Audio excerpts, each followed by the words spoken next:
안녕하세요. 셀코TV 시청자 여러분. 한의학 박사 겸 유튜버 김순열입니다. 우리 몸이 느끼는 5가지 맛에 대해서 혹시 아시나요? 단맛, 쓴맛, 매운맛, 신맛, 그리고 짠맛인데요.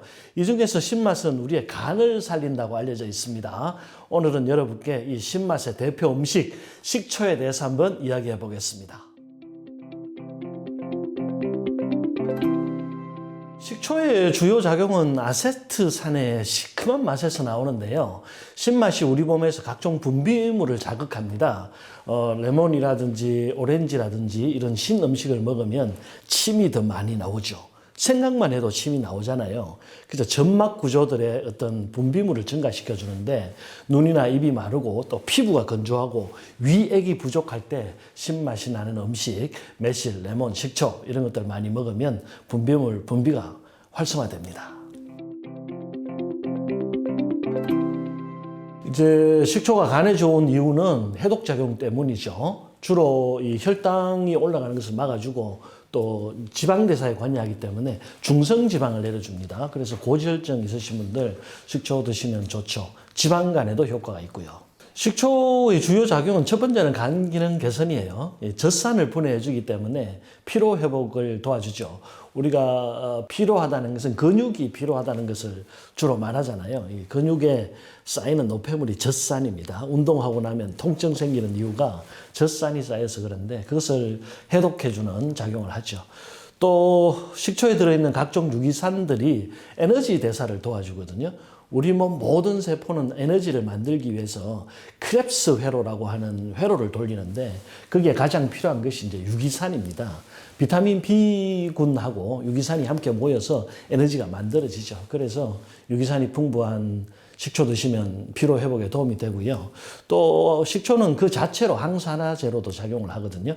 우리 몸에 생기는 활성산소를 없애줄 수가 있고, 그다음 식초가 이뇨작용이 굉장히 강하거든요. 식초를 좀 먹고 나면 소변이 금방 마렵단 말이죠. 그래서 몸에 있는 노폐물을 빼줄 수도 있고, 또 식초의 주성분인 초산이 세포에 흡수되면 아데노신이라는 아미노산을 생성하거든요. 이것이 혈관을 확장해 줍니다. 혈관이 확장되어야 혈액순환이 잘 되고 혈압이 내려가고 그렇죠. 식초는 산성식품인데요. 복통이나 위궤양이 있으신 분들이 드시면은 오히려 복통이나 이 위궤양이 더 심해질 수 있거든요. 그런데 식초가 위장 건강에 굉장히 좋은 역할을 합니다. 왜냐하면 위산 분비도 촉진시켜주고 또 점액 분비도 함께 촉진시켜준다고 했잖아요. 그래서 위벽을 보호하는 점액이 나와야 위산이 좀 많이 나오더라도 소화 기능은 돕고 위장벽은 보호할 수 있는 거죠.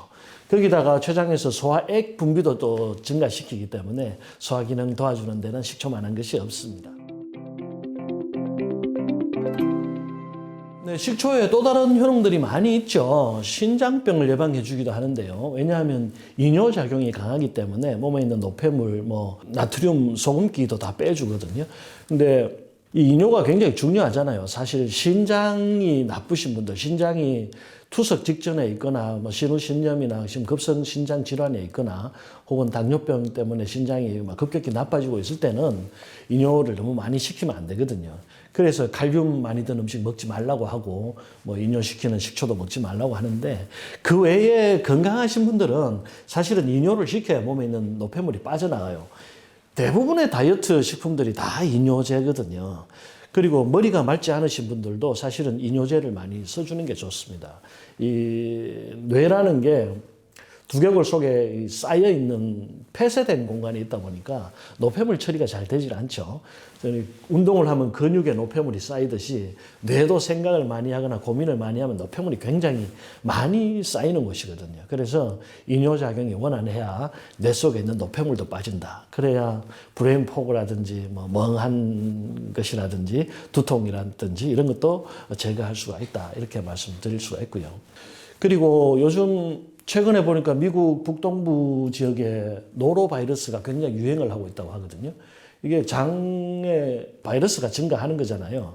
그러니까 장내 유해균이나 바이러스가 증가하면 식중독을 일으키고 복통, 설사를 일으키는데 이럴 때 이제 항균, 항바이러스 작용이 있는 음식들 먹어주면 좋거든요. 생강도 좋고 마늘도 좋고 양파도 좋단 말이죠. 근데 한국 사람들은 그런 거 많이 먹기 때문에 대규모로 식중독이 잘 일어나지 않는데 미국 사람들은 그런 걸 잘 안 먹는단 말이죠.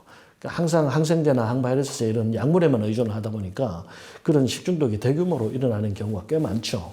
몇 년 전에도 상추 때문에 식중독 한번 크게 일어난 적이 있거든요. 그러니까 우리나라 사람들은 마늘, 양파, 생강, 식초 이런 것들 많이 드시면 그런 병이 좀 적은 것 같습니다. 또 이 식초가 칼슘의 체내 흡수율을 증가시켜 줍니다. 염분은 함께 배출해 주고요. 그래서 골 밀도를 증가시키죠. 그래서 골다공증에도 예방이 되고 또 칼슘이 신경을 진정시키는 작용도 있거든요. 그래서 칼슘 흡수가 촉진되면 불면증에도 도움이 됩니다. 앞에서 한번 말씀드렸지만은 뇌 속의 노폐물도 제거해 줘야 되기 때문에 잠자기 전에 식초물 드시면은 수면에도 크게 도움이 되고요. 또 근육에 쌓인 젖산을 분해해 주니까 통증도 줄어들고 피로도 줄어들고 또 근육이 굳어지는 것을 막아주죠. 우리가 왜 축구 선수들 시합 끝날 때쯤 되면 전부 종아리 쥐나서 들어 눕잖아요. 그때 다리를 이렇게 펴주죠. 이렇게 그 스트레칭 시켜주는 이유가 근육에 문제가 생기면 항상 오그라든단 말이죠. 그리고 나이가 들어도 근육은 점점 오그라들죠. 그 오그라드는 것을 막아주는 것이 식초다. 이렇게 생각해 주시면 좋겠고 또 식초의 주성분이 초산이죠. 아세트산인데 이게 부신피질 호르몬의 원료가 됩니다. 그래서 우리가 아주 많이 피곤할 때 병원 가서 진단받으면 부신증후군이라는 진단 받죠. 그게 이제 부신 호르몬이 부족해져서 그런 것인데요. 식초 많이 드시면 부신 호르몬 생성에도 도움이 됩니다. 식초는 이제 크게 세 가지로 나눌 수가 있는데요. 첫째가 합성 식초죠. 그게 빙초산이라고 하는데요. 요즘은 거의 식용으로 사용하지는 않지만 독약은 아닙니다. 하나의 식품으로 봐야 되는데 단무지 같은 거 만들 때 대량으로 식초가 필요할 때 산업용으로 필요할 때 쓰는 식초이고요.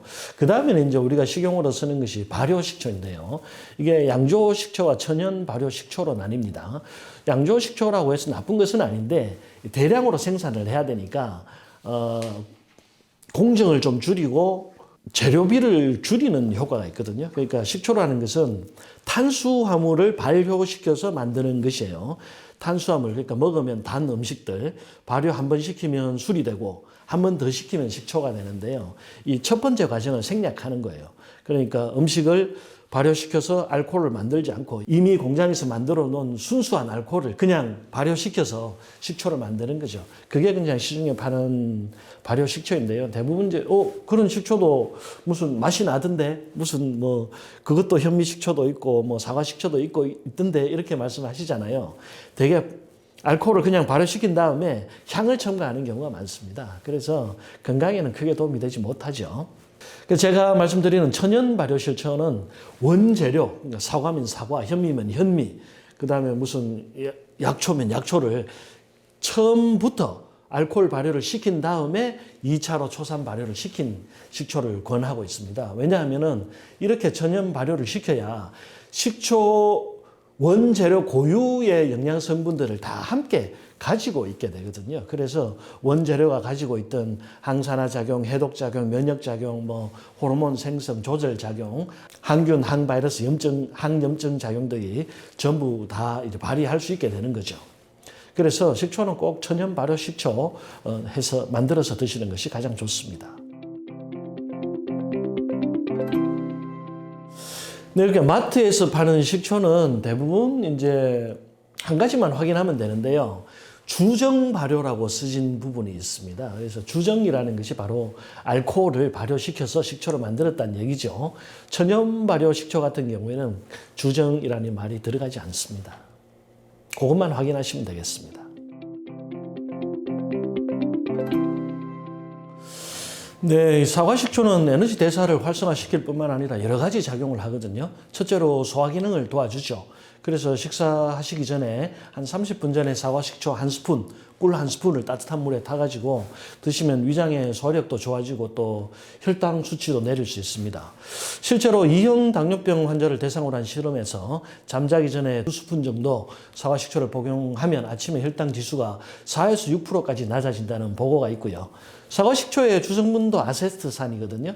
이것이 전분 소화를 억제하고 인슐린의 감수성을 높여주기 때문에 혈당을 내리는 효과가 있는 거죠. 식초가 이 혈당을 내리고 포만감을 주고 주고 뇌를 자극해서 식욕을 억제한다고 알려져 있는데요. 하지만 근거는 확실하지는 않습니다. 경험적으로 대부분의 사람들이 식초를 먹었더니 식욕 억제 효과가 있다고 하는 것 같고요. 사과 식초는 사실 원산지가 이탈리아라고 합니다. 유럽에서 많이 먹다가 미국으로 넘어가면서 수요가 폭발했죠. 왜냐하면 미국이 사과의 나라거든요. 그러니까 워낙에 이 시장이 크다 보니까 사과 식초의 시장도 전 세계적으로 커진 것 같고 미국산이라서 더 유명한 점도 있는 것 같아요. 다른 식초도 사실 효과는 거의 비슷합니다. 제가 이제 식초 맛이라고 여러 번 권하는 영상들을 많이 만들었거든요. 그러면 댓글에 항상 올라오는 이야기가 식초 먹고 배 아파서 죽을 뻔했다 이런 얘기 많이 나옵니다. 몇 달 동안 먹었더니 굉장히 힘들었다 이런 얘기도 있고. 식초는 이 강한 산성의 음식이에요. 그래서 너무 많이 먹으면 무조건 탈이 나게 돼 있습니다. 그래서 식초 드실 때는 항상 최대한 묽게 소량으로 드셔도 효과가 있으니까요. 그 부분만 좀 지켜주시면 좋겠고, 산성이 강하다 보니까 속쓰림이 심해질 수 있고 또 메스꺼움도 생길 수가 있고, 이 입안에 머물고 있는 경우는 잘 없지만 식초가 입안에 오래 머무르게 되면 치아 손상도 생길 수가 있거든요. 치아가 부식하게 됩니다. 그래서 무엇이든지 과하면 좋지 않다는 거 알고 계시면 좋겠고요. 하지만 하루에 이 물에 잘 희석시킨 식초물을 두세 잔 정도 나의 컨디션에 맞는 시간대에 골라 마시시면은 여러분의 간 기능 개선이나 해독, 다이어트, 위장 건강, 만성 피로까지 큰 효과 보실 수 있을 것이라고 생각합니다. 오늘 제가 준비한 이야기는 여기까지고요. 궁금한 점 있으시면 댓글 남겨주십시오. 그리고 셀코TV와 함께 제 채널 김순열 TV도 많이 방문해 주십시오. 좋은 내용 많습니다. 감사합니다.